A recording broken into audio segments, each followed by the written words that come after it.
The first question, since this is Bay Creek neighborhood, we're going to ask a specific question about our neighborhood and our neighborhood plan.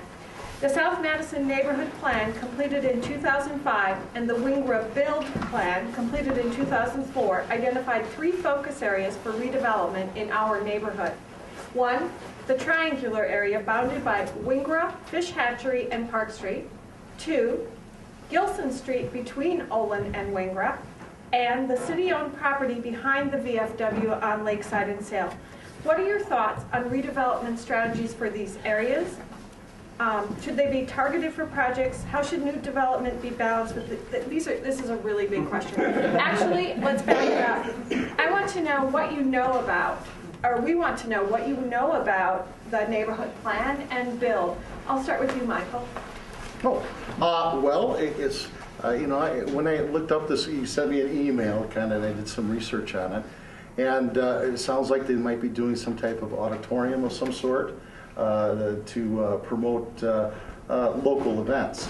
And the thing is, my only concern with something like that is that, you know, we had a blues festival that was nationally known that brought in, you know, I could be wrong with the numbers, but it was something like $1 million or $3 million every time it showed up here in town.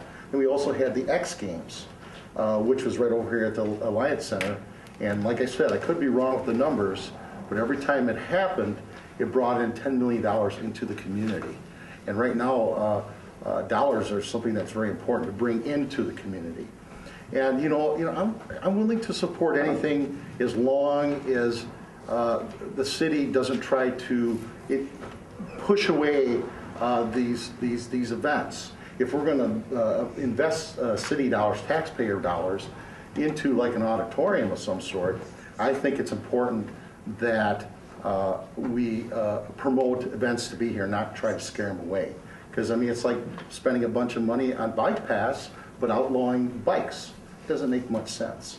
So if we're going to put forth taxpayer money, it's important to promote the usage of it, not to, and that's my only concern on that. Hopefully I answered your question. Thank you. And just for everyone, please address your responses to the audience. I'm the messenger. Oh, sorry. I'm nervous. I'm just the asker. So let's go this way, and then we'll come back around to TJ. So, Micah? I largely agree with Michael. There are a lot of things that come to this, especially this part of the community. Big events and the auditorium. I thought that was a great idea. I think what we need to do is build up the things that we already have, build up the area, build up its audience. Madison, it's a great community and it can be even greater. And what we really need to do is stress things that bring people to it, bring it down even to a national audience, and make sure we promote it as the best city in the nation. Thank you. Does anyone need the question? No. Well, I would say about the triangle area that I think that the Wingra Build plan is terrific, and I think, I mean, from what I've learned, it's moving forward. It's just been waiting for the market to come around, and it's going to be exciting when it finally happens. I asked Julia about the Truman Olson piece of that, and she said, well, the problem was that the Department of Defense had the same disposal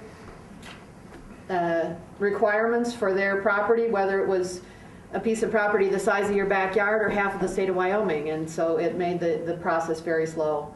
And the porch light being involved, of course, made it more slow. But it is proceeding, however slowly, and when that finally happens, it's going to be terrific.